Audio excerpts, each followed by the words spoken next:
Hola, ¿cómo están? Espero que estén muy bien. En esta ocasión, en esta clase, hablaremos sobre crecimiento prostático obstructivo y para empezar un caso clínico. Hasta hace un año que inició y con infecciones de vías urinarias de repetición. Hace 6 meses inició protocolo porque de pronto tenía dos hernias inguinales bilaterales y cirugía lo estaba valorando para realizar seplastia, misma que se ha diferido porque el paciente presenta lumbalgia importante que le impide su movilización y de hecho fue referido a ortopedia, aunque no ha acudido a consulta. En esta ocasión acude a consulta por hipertensión y deterioro del filtrado glomerular. Cuando nosotros lo revisamos, tiene una TA de 140-90 con una frecuencia cardíaca de 88, respiratoria de 16, temperatura de 36.5. Se encuentra en silla de ruedas porque tiene dolor a la movilización de la columna. El paciente tiene buena coloración de tegumentos, no datos de compromiso, falla cardiopulmonar, el abdomen blando, sin de los laboratorios o estudios que se le realizaron. El paciente tiene laboratorios de ese momento de su valoración con hemoglobina de 10.8, creatinina sérica de 3.8, calcio de 11, fosfatasa alcalina de 680, el examen general de orina con una densidad de 1, pH de 7, proteínas de 30, glucosa de 50 miligramos sobre decilitro, leucos incontables y eritros 20 por campo. Les dejo los estudios para que los revisen unos segundos. Entonces, haciendo un resumen, tenemos un paciente de 72 años que previamente era sano. Hace un año empieza con infecciones de vías urinarias de repetición. Hace 6 meses con un protocolo de quirúrgico para plastía inguinal bilateral y de pronto desde hace un mes como que tiene mucho dolor en la espalda. Los laboratorios muestran anemia, deterioro de la función renal, calcio elevado, fosfatasa alcalina elevada y el examen general de orina, proteínas, glucosa, leucos incontables y eritros de 20 por campo. ¿Cuál es su sospecha diagnóstica? Tal vez podría haber dos sospechas diagnósticas muy buenas que empatarían por la edad del paciente. ¿Qué opinan ustedes? La principal, dado que estamos en el módulo de uronefro, por supuesto, es que tuviera un crecimiento prostático obstructivo y todo lo demás se justificara. Otro buen diagnóstico que podría tener el paciente es, sin lugar a duda, algún problema hematológico, por ejemplo, mieloma múltiple, ¿no? Pero bueno, en este momento, y dadas las características del examen general de orina, que supone que tiene mucha tubulopatía, mucha retención de orina, nosotros esperamos que en el ultrasonido renal tuviera hidronefrosis, que tuviera una importante dilatación de la vía urinaria como para generar tanta tubulopatía y así generar la anemia que tiene de 10.8, la deterioro de la función renal, el calcio y la fosfatasa alcalina podrían indicar que el paciente no nada más no tiene hiperplasia, sino que además ya tiene cáncer de próstata. ¿Qué estudios le realizaríamos al paciente? Pues un ultrasonido antígeno prostático y seguramente radiografías de columna lumbar. Si en algún momento queremos ser más específicos, podríamos hacer un gammagrama óseo para descartar que no tenga lesiones neoplásicas en la columna o algún otro estudio de imagen, ¿no? Pero bueno, en esta ocasión hablaremos sobre hiperplasia prostática benigna. Puse el caso clínico que ahorita les acabo de comentar porque es una sospecha diagnóstica. Al final la hiperplasia, como el cáncer, es algo que se debe de confirmar de manera histológica. Nosotros hablamos de crecimiento prostático obstructivo y en el caso anterior lo que sí podemos sospechar es que el paciente tiene un crecimiento que debe de tener un problema obstructivo. No se interrogó específicamente sobre su hábito urinario. Si lo hubiéramos interrogado, muy probablemente ahí pudiéramos llegar a tener un poco de esta información. Las alteraciones urodinámicas justifican en el paciente infecciones de vías urinarias de repetición, daño renal con deterioro de la función renal, anemia por tubulopatía, calcio y fosfatasa por actividad neoplásica o por metástasis, digamos, y la tubulopatía por reflujo o uropatía por reflujo, ¿no? Por la uropatía obstructiva. Pero bueno, hablaremos sobre hiperplasia prostática benigna. La hiperplasia prostática benigna es una patología altamente prevalente, afecta por lo menos al 50% de las personas, de los hombres entre 50 y 60 años. Sin lugar a duda, el principal factor de riesgo es la edad. Se manifiesta fundamentalmente por problemas de vaciamiento y bueno, aquí esto es muy importante porque los pacientes, hay diferentes tipos de manifestaciones urinarias, tanto de almacenamiento como de vaciamiento o postmiccionales. La sintomatología del tracto urinario inferior está claramente relacionada con la edad. Si se toma en cuenta el crecimiento prostático benigno o hiperplasia, bueno, en este caso su prevalencia va desde el 8% en hombres entre 31 y 40 años hasta 80% en mayores de 80 años. Este tipo de sintomatología, por eso es importante la historia clínica y la revisión de todas las molestias que tiene el paciente para saber cuál de los tres tipos de sintomatología tiene. Acuérdense, hay sintomatología de almacenamiento, de vaciamiento y postmiccionales. Es común que los pacientes que tienen hiperplasia prostática refieran que durante el vaciamiento tienen molestias, aunque no es tampoco raro que lleguen a combinar molestias tanto de almacenamiento como postmiccionales. Síntomas de vaciamiento son el que necesite pujar para poder iniciar el chorro de la orina o que necesite pujar para mantener el chorro de la orina, que fraccione el chorro de la orina, etcétera, ¿no? O que además pueda haber goteo al momento de realizar la micción. Las causas más frecuentes de sintomatología urinaria pues son la obstrucción prostática benigna, cálculos, tumores, estenosis uretral, cuerpos extraños, infección de vías urinarias. Esto es importante porque como yo lo había comentado, la sintomatología del tracto urinario inferior aumenta conforme va aumentando la edad de los pacientes. Entonces, hay una importante, la principal sospecha que nos lleva a estudiar la próstata de manera errónea, ¿no? Porque siempre tendemos a tener una actitud reactiva, no preventiva, en el sentido de realizar estudios de imagen o tacto o antígeno prostático después de los 40 años.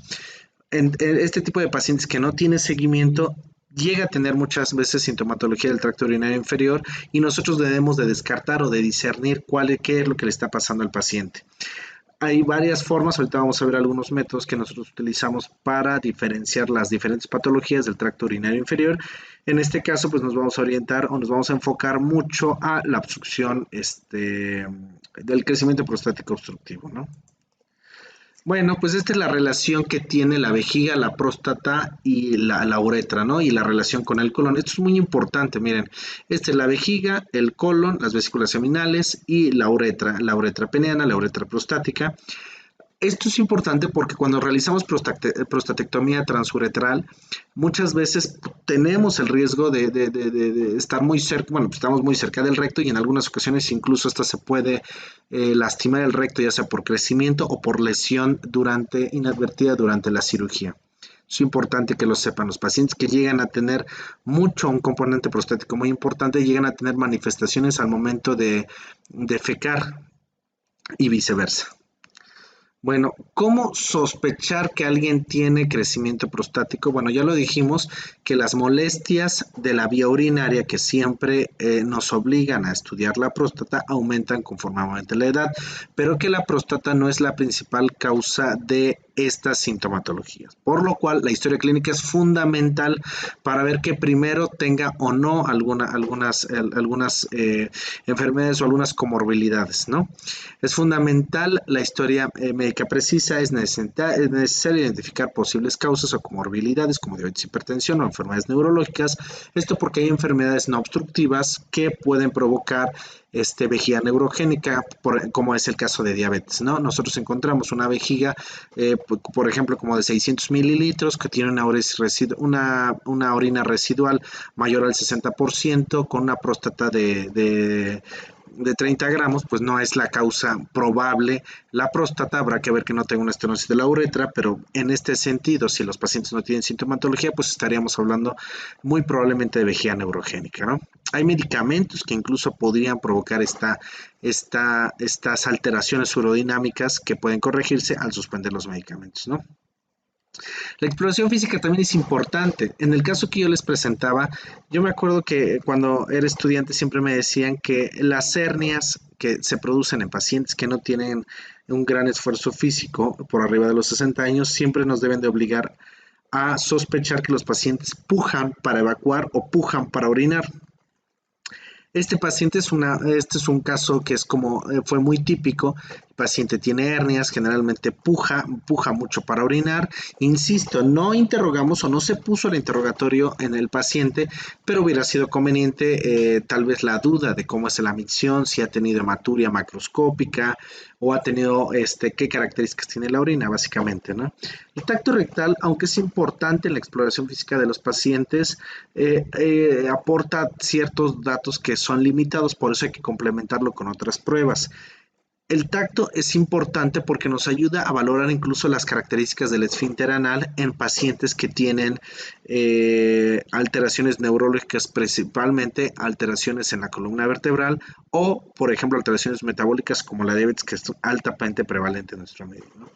El canal de orina es importantísimo. Las infecciones urinarias recurrentes, yo siempre le comento a todos los médicos en formación que nosotros los hombres normalmente no tenemos infecciones urinarias. Si tenemos, habrá que demostrar que no tengamos alteraciones de la urodinamia, esto es que no tengamos alteraciones en la forma que tenemos para orinar, ¿no?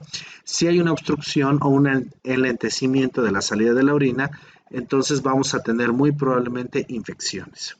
Por eso es importante conocer las características de la orina, las alteraciones tubulares que en algún momento pueden manifestarse como pérdida de la densidad urinaria, alcalinización de la orina, glucosuria o hematuria, nos tendrían que obligar a sospechar la cronicidad del problema y lo importante que es la alteración de la urodinamia, o sea, el gran enlentecimiento que tiene la salida de la orina y la repercusión que tiene que llega ya prácticamente hasta el riñón, ¿no? El antígeno prostático nos permite sospechar siempre el riesgo que tiene que tengamos cáncer. Hay enfermedades inflamatorias traumáticas que también podrían elevar el antígeno prostático. Ahora también medimos la fracción libre del antígeno prostático, esto para aumentar mucho más la sensibilidad en el diagnóstico del cáncer, ¿no? La creatinemia o el filtrado glomerular, pues obviamente nos ayuda a ver si los pacientes tienen o no un compromiso importante tal que aumente la orina o que genere una uropatía tan severa que cause hidronefrosis y con esto daño renal postrenal. La orina posmiccional normalmente la podemos ver de manera más simple por ultrasonido y esto nos ayuda a predecir la respuesta a tratamiento y el componente urodinamico de los pacientes. En general se acepta que la orina residual no debe ser mayor del 10%, no más de 50, algunas otras personas dicen que 100. Y de pronto nosotros le podemos decir también a los pacientes que pueden llevar una bitácora una bitácora miccional y esto consiste en registrar eventualmente nosotros le podemos decir a los pacientes que pueden llevar una cartilla miccional y esto consiste en registrar el horario y las micciones que presentan para saber qué alteraciones tienen, ¿no? Muchas veces los pacientes confunden el hecho de que están yendo a orinar muchas veces con piensan que están generando un volumen de orina muy importante y en realidad el volumen de orina es muy pequeño, pero lo fraccionan mucho por alteraciones en la contractibilidad de los músculos de la vejiga. Esto es lo que normalmente pasa. Esto es un flujo urinario normal y esto es un flujo urinario obstructivo. La vejiga tiene evidencia de lucha o de esfuerzo y tenemos una orina residual, ¿no? El sedimento, esta orina residual va a generar sedimento y el sedimento puede aumentar la probabilidad de que haya piedras en la vejiga, los litos, ¿no? Los litos vesicales siempre indicarán obstrucción baja. Esto es una próstata normal, recuerden la relación que tiene sobre el recto y la vejiga, y este es un engrosamiento de la próstata, muy probablemente por hiperplasia prostática. Insisto, el diagnóstico es meramente histológico. Nosotros podríamos hablar entonces de crecimiento prostático benigno o crecimiento prostático obstructivo hasta no tener una confirmación histológica. El tratamiento, pues es la gama de medicamentos que nosotros podemos llegar a tener. Hay indicaciones de los pacientes que van a ser sometidos a tratamiento médico solamente e indicaciones de los pacientes que van a ser sometidos de primera instancia a un procedimiento quirúrgico. Normalmente siempre se les ofrece el tratamiento médico a los pacientes, excepto cuando ya tienen grandes componentes de lesión renal, etcétera. No es raro que la consulta llegue en pacientes incluso con síndrome urémico, con alteraciones urodinámicas tan severas que haya que no nada más liberar la vía urinaria, esto es con una sonda transureteral, sino además colocarles catéteres, hemodializarlos de manera temporal. Tras la liberación de la vía urinaria mejorará la función renal y tiempo después someter a los pacientes a procedimientos quirúrgicos. Todo depende de la severidad del cuadro. Hay pacientes que llegan con deterioro de la función renal y permite el cuadro la instalación solamente de stents ureterales para poder liberar la vía urinaria, y una vez liberada la vía urinaria y corregida la función renal, ya poder ofrecerle tratamientos quirúrgicos. Muy probablemente es más probable que el paciente requiera un tratamiento quirúrgico cuanto mayor compromiso renal tenga por la cronicidad, aunque no es una ley, ¿no? Es también importante evaluar el tamaño de la próstata y la actividad o comportamiento del antígeno prostático. Además, también especificar si el paciente es un paciente de riesgo para infecciones urinarias complicadas o no, y esto nos ayudará a tomar decisiones sobre las características que tenga que tener el vaciamiento, para ver si nosotros solamente le podemos ofrecer medicamentos para evitar riesgos, o de una vez ingresamos al paciente a un procedimiento quirúrgico. Alfa 1, que bloquean, que tienen un efecto prolongado, están aprobados por la FDA, actúan relajando el músculo liso, cuello vesical y la cápsula prostática y uretra prostática. El efecto completo puede verse a las pocas semanas e incluso varios días después de haber iniciado el tratamiento. Los pacientes tratados disminuyen el promedio de síntomas entre un 30 a 40%, con flujos urinarios máximos aumentan en un 20 a 25%. No hablemos de eso, es un tema urodinámico que hablaremos más adelante. Esto es el efecto de los alfa bloqueadores, esto es sin efecto de los alfa bloqueadores y esto es con efecto de los alfa bloqueadores.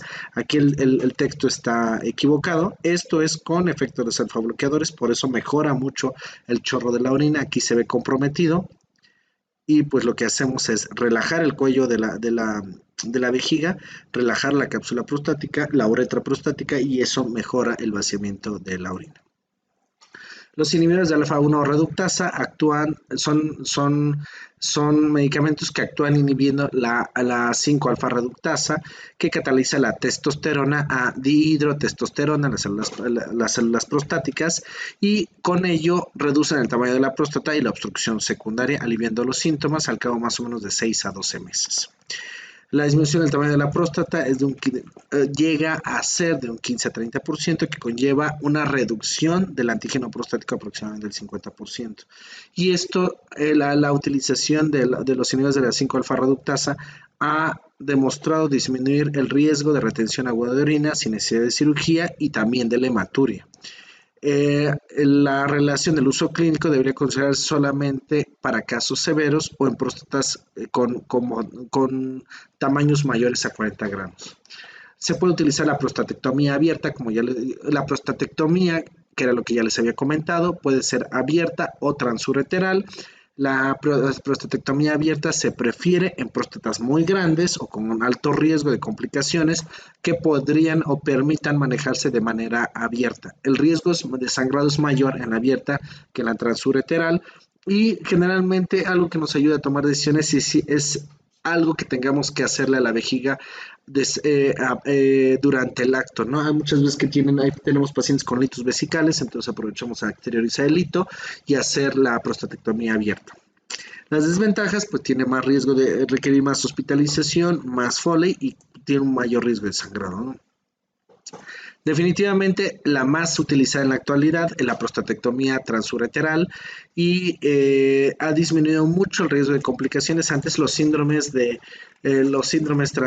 post-RTUP, que son las hiponatremias postdilucionales tras el uso de las soluciones que se utilizan en la RTU, eran frecuentes, generaron hiponatremia y con ellos síndromes confusionales agudos. Esto ha disminuido mucho. Los pacientes tienen menor riesgo de tener algunas complicaciones como disfunción eréctil, pero tienen un poco de mayor riesgo de tener eyaculación retrógrada. es una estrategia bastante utilizada en la actualidad. Esto nada más se los puse para que más o menos sepan la situación de la eyaculación retrógrada. Los testículos producen los espermatozoides. Este es el camino de los espermatozoides. Y lo que pasa en la eyaculación retrógrada, las vesículas seminales, en lugar de expulsar el semen hacia la uretra, lo expulsan en el lugar donde estaba la próstata tras la cirugía y genera, por diferencia de presión, el semen va hacia la vejiga. Esto es algo que en algún momento escucharán que es importante. Incluso, bueno, pues los pacientes a esta edad generalmente ya no tienen fines deseos reproductorios, pero bueno, pues es importante que lo sepan porque los pacientes llegan a mostrar cierta inconformidad, cierta malestar al momento de estar orinando y ven semen en la orina, ¿no? Bueno, pues eso es todo. Espero sus comentarios, dudas y pues estoy a sus órdenes. Gracias.